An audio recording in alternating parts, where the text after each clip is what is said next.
interest versus detriment buying. Diverse, diverse divesting from the body shame profit complex requires us to imagine what a radical self love economy might look like. Manifesting such an economy entails observing our personal impact in the worldwide marketplace and asking ourselves, what kind of customer am I? I propose that most of our purchase ourselves what kind of customer purchase generally fall into two primary categories: best interest buying and detriment buying.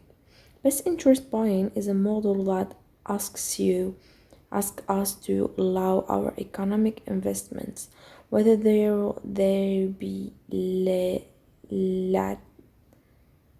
lattes, lipstick, neck teas, or stock portfolios, to reflect our commitment to radical self-love for our own lives and for the lives of others. Best interest buying further our radical self-love journey by connecting how we spend our resources with what we truly want for our lives, not simply in the short term to avoid feeling or not being enough. In this model, we ask ourselves if what we are buying is a desire rooted in a radical self-love.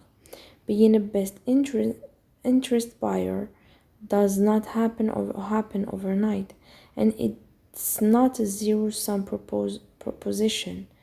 Given how rarely we are in control of how products are sourced and made, it is easy to make a purchase that passes muster in regards of our personal motivates for buying them, while subsequently being a source of harm because of exploitative and or unethical practices in the hands of the product makers. These systems of oppression are indirectly woven together and will hard to fully divest from. When we are unable to do no harm, our work is to do as little harm as possible. We do not become best interest buyers by being judgmental jerks toward ourselves about our purchase or flagellating ourselves for being suckers conned by the BSPC. Instead, we continue gently asking ourselves about our motives, intentions, and impact. Radical self-love calls us toward deeper investigation. Why am I compelled to spend 118 on a recall defining serum?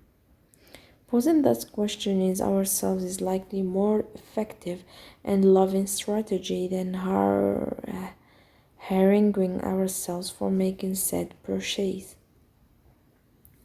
The act of inquiry serves as a lighthouse on our journey, there to help us locate our position in the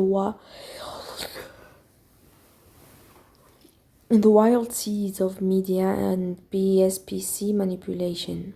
This does not mean we should be full stop averse to changing our bodies or that making makeup, fashion, or aesthetic choices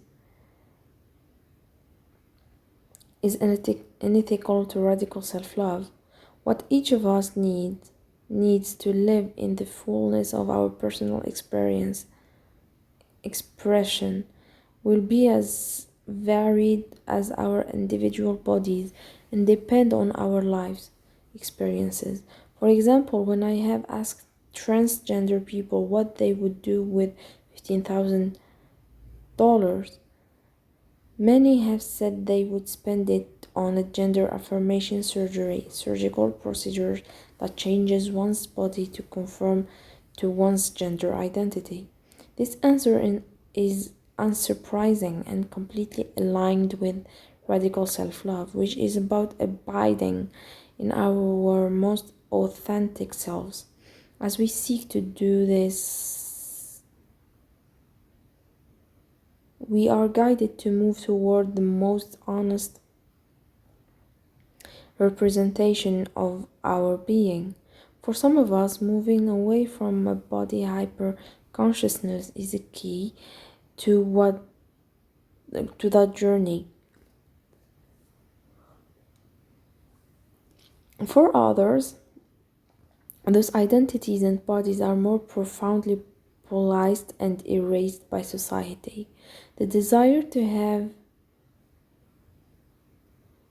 those identities seen and affirmed is an essential aspect of radical self-love journey. Of course, we can wear makeup, join a gym, and color our hair. I am a loud proponent of being unapologetically adorned, but the practice of inquiry shows us what we have adopted: the media indoctrination that connects our worth and value to our appearance and external selves. That is what I call determined buying.